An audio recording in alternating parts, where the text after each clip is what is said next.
উপস্থিত সম্মানীয় মুসলিম সমাজ,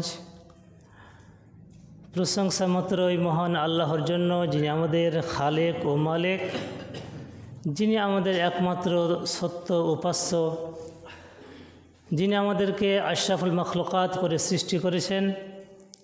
তাই তাঁর দরবারে সংক্ষেপে শতকোটি কৃতজ্ঞতা প্রকাশ করি, আলহামদুলিল্লাহ।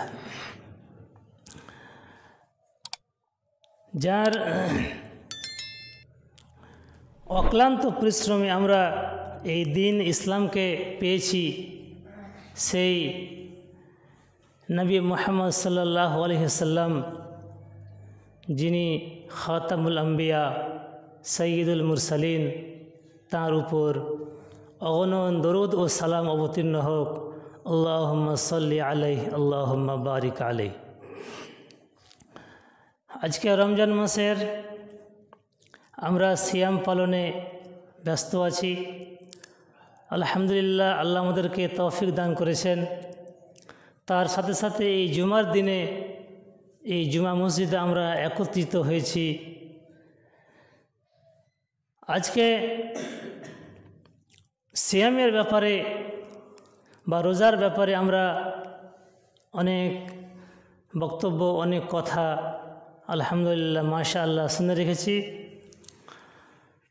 তো আমি খুব বেশি কথা হয়তো আপনাদের সম্মুখে রাখতে পারবো না, দু চারটি মাত্র পয়েন্ট আলোচনা করব এই মাস সম্বন্ধে, এই সিয়াম সম্বন্ধেই, এবং এর মাধ্যমেই আমার সংক্ষিপ্ত কথাগুলোকে শেষ করব ইনশাআল্লাহ। ওমা তৌফিক ইল্লা বিল্লাহ। খুব পরিচিত একটি আয়াত প্রথম যে আপনাদের সম্মুখে পরিবেশন করা হয়েছে। মহান আল্লাহ বলছেন, ইয়া আইয়ুহাল্লাযীনা আমানু, হে ঈমানদারগণ, কুতিবা আলাইকুমুস সিয়াম, তোমাদের উপর সিয়াম ফরজ করা হয়েছে। কামা কুতিবা আলাল্লাযীনা মিন ক্বাবলিকুম, যে মতো তোমাদের পূর্বের লোকেদের উপর ফরজ করা হয়েছিল। লাআল্লাকুম তাত্তাকুন, যাতে তোমরা মুত্তাকি হতে পারো, যাতে তোমরা পরহেজগার হতে পারো। এখান থেকে আমরা বুঝতে পারলাম যে মহান আল্লাহ আমাদের একটি দায়িত্ব দিয়েছে। সেই দায়িত্বটির নাম হচ্ছে সিয়াম, যেটা আমরা বুঝে থাকি রোজা বলে। এই সিয়াম কথাটার অর্থ হলো বিরত থাকা। আল ইমসাক আরবিতে বলা হয়।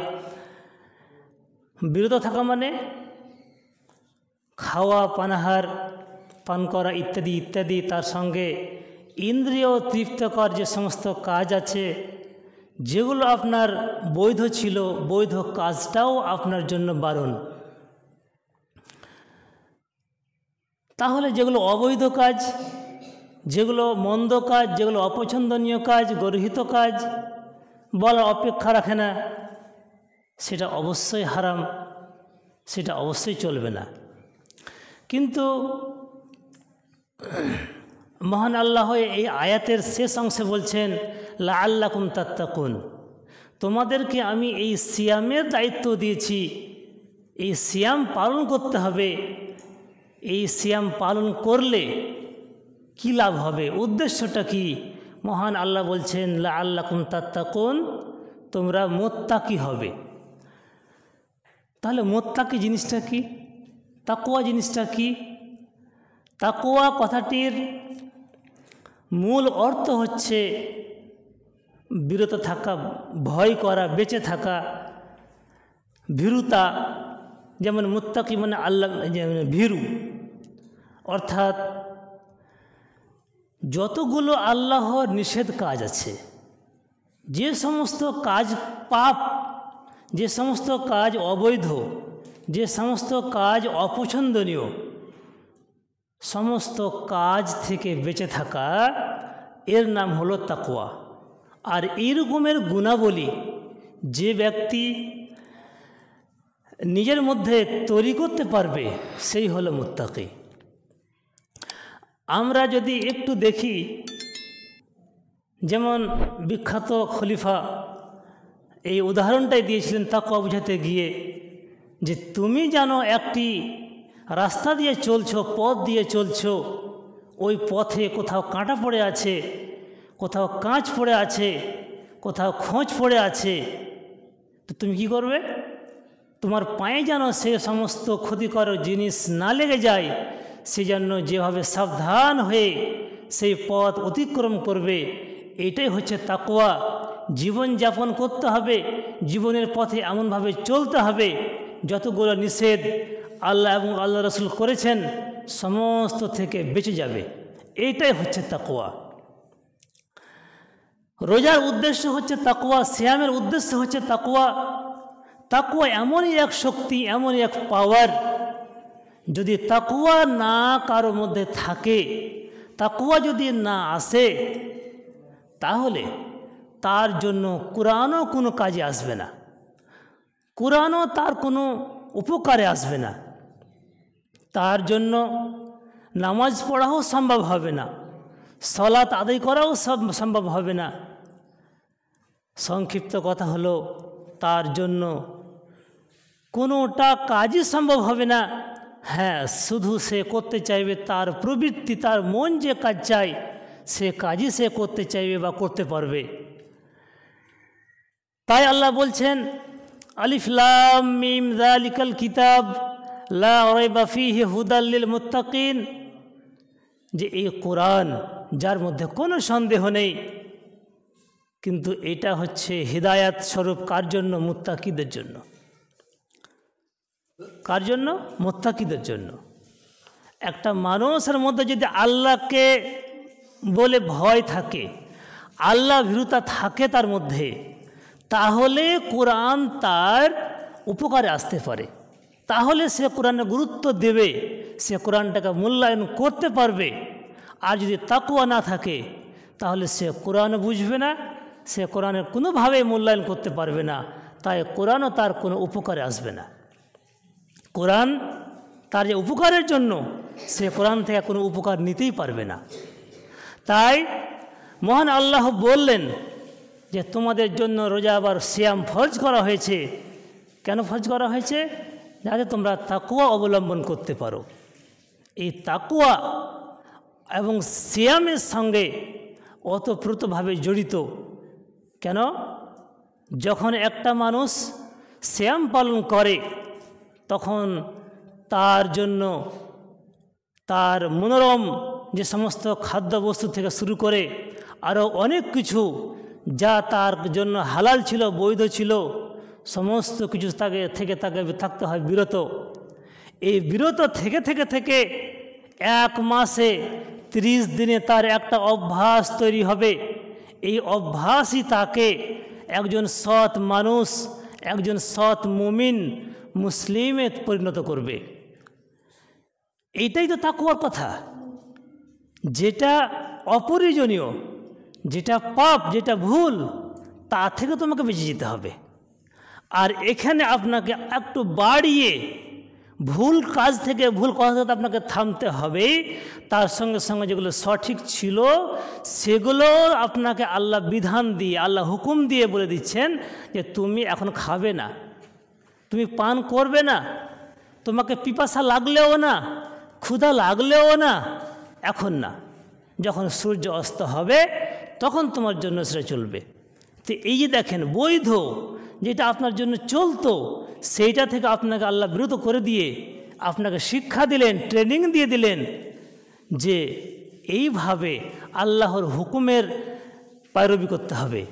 যেটা অবৈধ সেটা বাকি জীবনে, বাকি 11 মাস এইভাবেই তোমাকে পরিহার করে থাকতে হবে। তাই আমরা যদি বলি যে এই সিয়াম সাধনা এক প্রকারের আল্লাহর পক্ষ থেকে আমাদের ট্রেনিং আল্লাহ দিচ্ছেন 1 মাস। এই ট্রেনিংটা বাকি 11 মাস যেন কাজে আসে। তাই আমরা যদি দেখি নবী সাল্লাল্লাহু আলাইহি সাল্লামের জীবনের দিকে, হাদিসের দিকে যদি দেখি, তো নবী সাল্লাল্লাহু আলাইহি সাল্লাম তো সর্বদা সাহাবা একরামদেরকে নিয়ে সৎ কাজে, সৎ আমলে সচেষ্ট থাকতেন।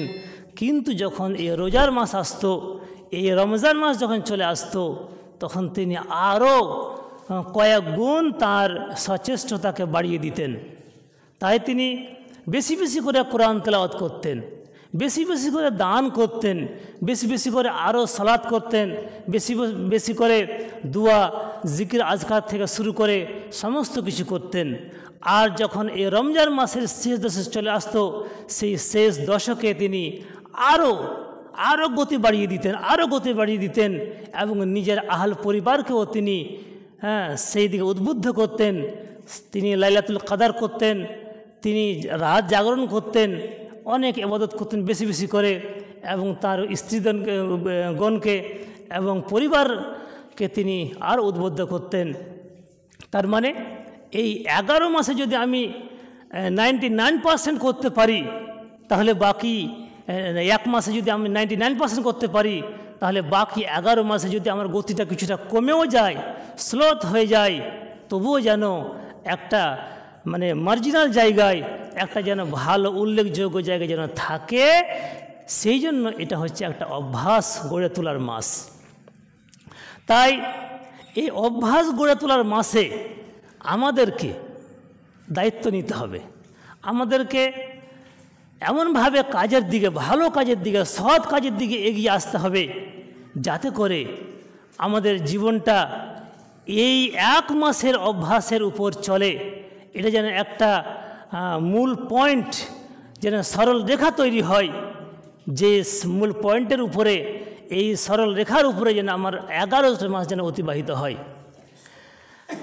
তাই একটি হাদিস যদি আমি আপনাদের সম্মুখে পরিবেশন করি, সেই হাদিসটির সারমর্ম যদি তুলে ধরি, তাহলে আমরা বুঝতে পারবো যে মহান আল্লাহ তাআলা এই সিয়াম দ্বারা আমাদেরকে কতটা ট্রেনিং দিতে চেয়েছেন এবং আমাদের কীরকমের জীবন গড়ে দিতে চেয়েছেন।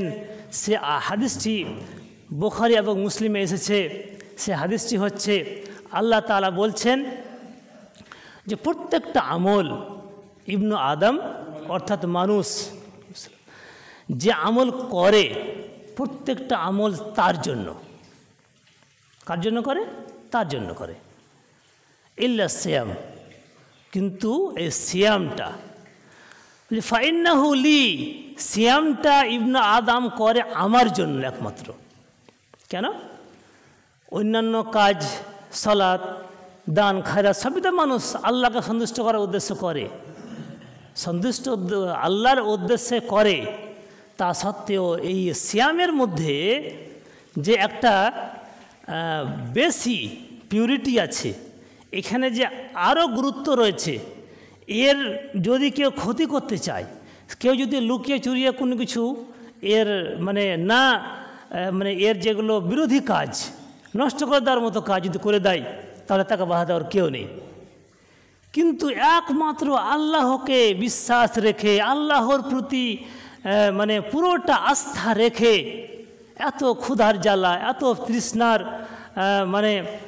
চঞ্চলতা সমস্তকে সে পরিহার করে থাকছে একমাত্র আল্লাহকে খুশি করার জন্য। তাই আল্লাহ বলছেন যে সিয়ামটা হচ্ছে আমার জন্য, আর এর বদলা আমি নিজে দেব, নিজে। ও আনা আজজি বিহি। আমরা জানি আল্লাহ তাআলা প্রত্যেকটা মানুষের জন্য ফেরেশতা নিযুক্ত করে রেখেছেন, যারা আমাদের সমস্ত কর্ম, ভালো মন্দ আমরা যাই করি, যাই বলি, প্রত্যেকটা পদক্ষেপ তার লিপিবদ্ধ করছেন।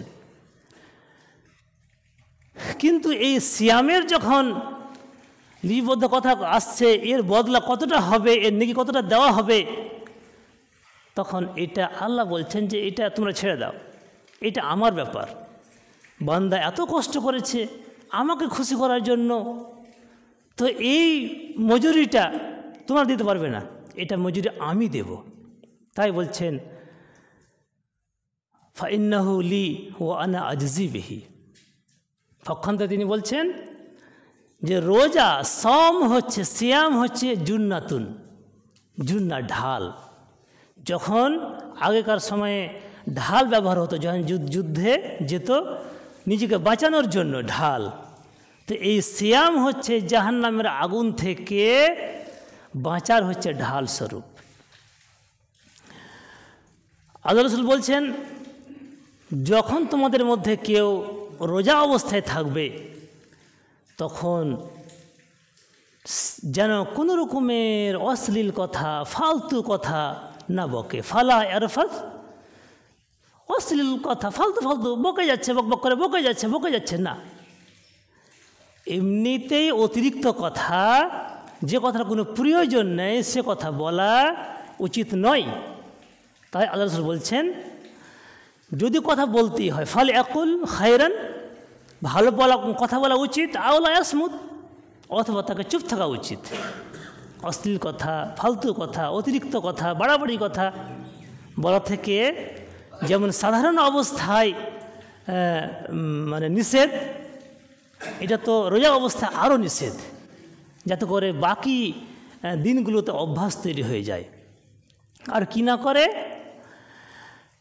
যদি কেউ ঝগড়া করে, কেউ যদি তোমাকে গালিও দিয়ে দেয়, ফাইন সাব্বাহু, তাকে যদি কেউ গালি দিয়ে দেয়, দেখেন কিভাবে ম্যানার শেখানো হচ্ছে, কিভাবে সমাজটাকে শান্তিতে ভরে দেওয়ার একটা কৌশল শেখানো হচ্ছে। আল্লাহ রাসূল বলছেন, যদি তোমাকে কেউ গালিও দিয়ে দেয়, যে রোজাদারকে সায়েমকে যদি কেউ গালিও দিয়ে দেয়, সে যেন বলে ফালাকুল ইন্নী ইমরুন সায়েমুন, ভাই আমাকে গালিগালাজ করিও না, আমি কোনো রকমের ঝগড়াঝাটিতে নেই, আমি রোজাদার ব্যক্তি, আমাকে গালি দিও না। ফালা ওয়ালা ইয়াসখাবু, হাদিসের একটা অংশ আল্লাহ রাসূল বলছেন যে সে অশ্লীল কথা বলবে না এবং সে শোরগোল করবে না, চিৎকার চেঁচামেচি, ফালতু ফালতু চিৎকার চেঁচামেচি করছে এটাও করবে না। এবং কেউ যদি তাকে গালাগালি করে দেয় তবুও সে নিজের ধৈর্যের পরিচয় দেবে। এই তো সিয়াম মানে তো হলো কি বিরত থাকা। সে সব রকমের যে অশ্লীলতা আছে, চিৎকার আছে, এগুলো থেকে তো বিরত থাকবেই। তার সঙ্গে সঙ্গে তাকে যদি কেউ গালিও দিয়ে দেয়, সে কিন্তু বদলা নেওয়ার সেখানে হকদার, তা সত্ত্বেও সে নিজেকে সংযত করবে। এই সংযত যখন সে নিয়ে হয়ে থাকবে, এখান থেকে একটা সমাজের মধ্যে শান্তির বার্তা যাবে, এখান থেকে একটা শান্তিপূর্ণ সমাজ তৈরি হবে, পরিবার তৈরি হবে। আর যেটাকে অবলম্বন করে মানুষের বাকি জীবনটা শান্তিতে কাটবে। তাই আমরা এই হাদিসের মধ্যে যে কথাগুলো, যে পয়েন্টগুলো পেলাম, সেগুলোকে আমাদেরকে খেয়াল করতে হবে যে রোজা অবস্থায় আমরা ফালতু কথা বলে সময় নষ্ট করব না। রোজা অবস্থায় আমরা অশ্লীল কথাবার্তাও বলবো না। রোজা অবস্থায় আমরা কারোর সঙ্গে ঝগড়ায়, কারোর সঙ্গে বকাবকি, তর্ক বিতর্কতে জড়াবো না। যতটা আমাদের পক্ষে সম্ভব আমরা যদি একাকী থাকি তো চুপচাপ মনে মনে জিকির আজকার, তাসবিহ, তাহলিল, সুবহানাল্লাহ, আলহামদুলিল্লাহ, লা ইলাহা ইল্লাল্লাহ, আস্তাগফিরুল্লাহ, এইভাবে করে আমরা আজকার করতে পারি। এবং তার সঙ্গে সঙ্গে যেগুলো আমাদের হয়তো মুখস্থ আছে কোরআন মাজিদের সূরা বা কিছু অংশ, সেগুলো আমরা মনে মনে বা হোক বা একটু আওয়াজে হোক সেগুলো আমরা বলতে পারি। এবং যথাসাধ্য চেষ্টা যদি আমরা পারি যে দেখে দেখে কোরআন মাজিদ তেলাওয়াত করা, এবং পারতপক্ষে সেটাকে যদি আমরা অর্থসহ তেলাওয়াত করি আর বোঝার চেষ্টা করি, এইগুলো দায়িত্ব যদি আমরা পালন করি, তাহলে কিছুটা হলেও সিয়ামের যে উদ্দেশ্য, সিয়ামের যে আমাদের দায়িত্ব, কিছুটা হয়তো পালন করা হবে। এই সিয়াম আল্লাহ তাআলা ওই সূরা বাকারারই যে 183 নম্বর আয়াত, ইয়া আইয়ুহাল্লাযীনা আমানু কুতিবা আলাইকুমুস সিয়াম, পক্ষান্তরে তিনি বলছেন আইয়ামাম মা'দুদা, এই রমজান মাসের রোজা এই মাত্র নির্দিষ্ট কয়েকটা দিনের রোজা, অর্থাৎ 1 মাস 30 দিন বা 29 দিন। যদি কেউ অপারগ হয়, অপারগতার কারণ হলো কেউ অসুস্থ, ফাইন কানা, কেউ যদি অসুস্থ থাকে তাহলে অসুস্থ থাকলে তাকে পরবর্তীতে কাজা করতে হবে। বিশেষ করে আমরা যদি সফরে থাকি, সেক্ষেত্রেও আল্লাহর পক্ষ থেকে আমাদের জন্য একটা ছাড় রয়েছে যে সফরের অবস্থাতেও যদি সে রোজা না রাখে কোনো অসুবিধে নেই, যখন সে বাড়ি ফিরে আসবে সে অবস্থায় জয়টা রোজা ছুটেছে সে কাজা করে নেবে। এই কাজা রোজার ব্যাপারে অনেকগুলো বিধান রয়েছে, অনেকগুলো আলোচনা রয়েছে। তার মধ্যে সবথেকে যেটা অসুবিধা হয় যে পুরুষদের ক্ষেত্রে এই কাজা রোজার সেরকম হয়তো প্রয়োজন পড়ে না, ইল্লা মাশা আল্লাহ, কিন্তু সাধারণত এই কাজা রোজাটা কিন্তু মহিলাদের সঙ্গে বেশি সংশ্লিষ্ট। এমনও দেখা গেছে অনেক মহিলার বয়স 50-60 হয়ে গেছে কি তারও বেশি হয়ে গেছে, তখন ও বুঝতে পারছে যে আমার নির্দিষ্ট দিনের ছুটে যাওয়া রোজাগুলো করা দরকার। অজ্ঞতাবশত তাকে কেউ বলার লোক হয়নি, সেও কোথাও জানতে পারেনি, ও ভেবেছে যে ছুটেছে না ছুটেছে, কিন্তু যখন সে বুঝতে পেরেছে, জানতে পেরেছে যে এই রোজাগুলো মাফ নয়, এই রোজাগুলো করতে হবে, কাজা করতে হবে, তখন মহা বিপদ তার দেখা দিয়েছে। সে কি করবে? এই এত বড় জীবনের 30 বছর 40 বছর জীবনের সে রোজা কাবে কাজা করবে? এতগুলো হিসাবই কেমন করে করবে? অনেক সমস্যা দেখা দিয়েছে। তো যাই হোক, এই ব্যাপারে নির্দিষ্ট কোনো আয়াত বা হাদিস যেহেতু নেই, সেই জন্য আলিম ওলামারাও এই ব্যাপারে একমত হতে পারেননি। যে যেরকম করে বুঝছেন তিনি সেভাবে এই ব্যাপারে বিধান দিয়ে কথা বলেছেন। তো যাই হোক, বলার উদ্দেশ্য হচ্ছে যে আমরা যারা এই বক্তব্য শুনব বা আমাদের পরিবারে প্রত্যেকেই আমরা এই বিষয়টাকে সচেতনতার সহিত দেখব এবং আমরা নিজ নিজ পরিবারকে এই জিনিসটা বুঝিয়ে দেব যে যদি রোজা কাজা হয় তাহলে সেই রোজাটাকে যেন আগামী রমজানের আগেই যত তাড়াতাড়ি আর যত মানে সুযোগ সুবিধা অনুযায়ী যেন আমরা সে কাজাটাকে পূরণ করে নিতে পারি, সেই দিকে আমরা অবশ্যই সচেষ্ট হব আর সেই দিকে আমরা একটু খেয়াল রাখব। এখানে একটা প্রশ্ন যে রমজান মাস এত গুরুত্বপূর্ণ কেন? হাদিসের মধ্যে আল্লাহ রসুল বলছেন যে হাদা শাহরুন আজিম, আজিম মহান মাস এটা। কোথাও আবার বলা হচ্ছে শাহরুন মোবারকুন, বরকতময় মাস। এত মহান, এত বরকত কেন? এই রমজান মাস এত মহান, এত বরকতের একটি মাত্র কারণ। সেটা কি কারণ? এই উত্তরটা মহান আল্লাহ নিজেই দিয়েছেন সূরা বাকারার মধ্যে, শাহরু রমাদানাল্লাযী উনজিলা ফীহিল কুরআন। রমজান হচ্ছে সেই মাস যেই মাসের মধ্যে কুরআনকে অবতীর্ণ করা হয়েছে, হুদাল্লিন নাস। আর এই কোরআন হচ্ছে মানুষের জন্য হিদায়াত স্বরূপ, অবাইয়িনাতুম মিনাল হুদা, এবং হেদায়াতের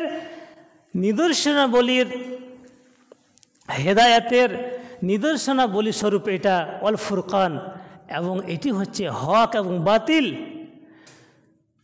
সঠিক এবং বেঠিকের মধ্যে পার্থক্য নির্ণয় করে। দেখেন, সমগ্র মানব জাতির জন্য হেদায়াত এবং সত্য এবং মিথ্যার মধ্যে পার্থক্য নির্ণয়কারী হচ্ছে এই কোরআন মাজিদ। আর এটা হচ্ছে হেদায়াতের নিদর্শন, এই যে স্পষ্ট নিদর্শন। আর এই যে হেদায়াত বা এই যে পার্থক্য নির্ণয়কারী, এইরকমের বিশেষণে আল্লাহ তাআলা কোরআন মাজিদকে ভূষিত করেছেন। তো এই কোরআন মাজিদের অবতরণের ফলে এই রমজান মাস হচ্ছে এত বরকতময়। এক হাদিসে আল্লাহ রাসূল বলছেন যে কোরআন হচ্ছে এমন একটি কিতাব, এই কিতাবের কারণে একটি জাতিকে মহান করে দেন তিনি, তাকে তিনি সম্মানিত করেন। আবার এই কিতাবের কারণেই, এই কোরআন মাজিদের কারণেই এক জাতিকে লাঞ্ছিত করেন। অর্থাৎ যারা এই কোরআন মাজিদকে সঠিকভাবে বহন করতে পারে, এই কোরআন মাজিদকে সঠিকভাবে মূল্যায়ন করতে পারে, তারাকে আল্লাহ সম্মানিত করেছেন। আর যারা এই কোরআন মাজিদকে মূল্যায়ন করতে পারে না, যারা এই কোরআন মাজিদের ধারে না, তারা অবশ্যই লাঞ্ছিত।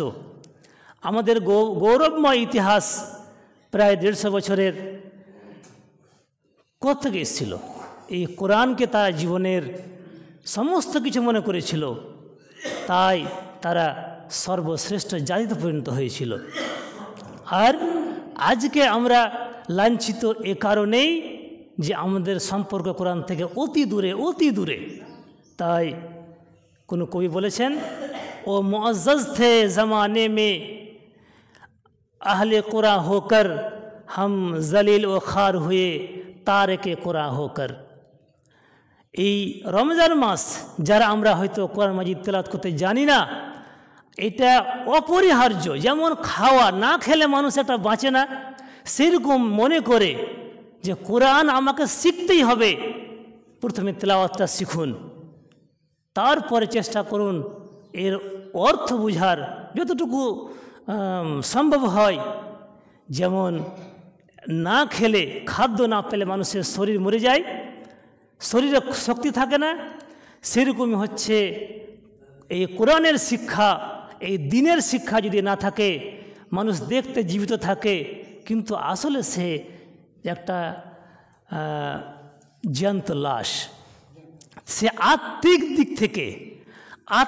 আত্মার দিক থেকে সে আসলে মরে যায়, যদিও আমরা দেখতে পাই সে চলাফেরা করছে। যাই হোক, এই সংক্ষিপ্ত কয়েকটি কথা আপনাদের সম্মুখে আমি পরিবেশন করলাম। আল্লাহ যেন আমাদের এই সমস্ত কথার মূল্যায়ন করার তৌফিক দান করেন এবং সিয়ামকে সিয়ামের মতো যেন আমরা পালন করতে পারি এবং কোরআন মাজিদের ধারক ও বাহক, এর পাঠকারী এবং এর অনুধাবনকারী যেন আমরা হয়ে যাই। আল্লাহ যেন আমাদেরকে এই ক্ষমতা, এই সামর্থ্য দান করেন। আল্লাহুম্মা আমিন। বারাকাল্লাহ।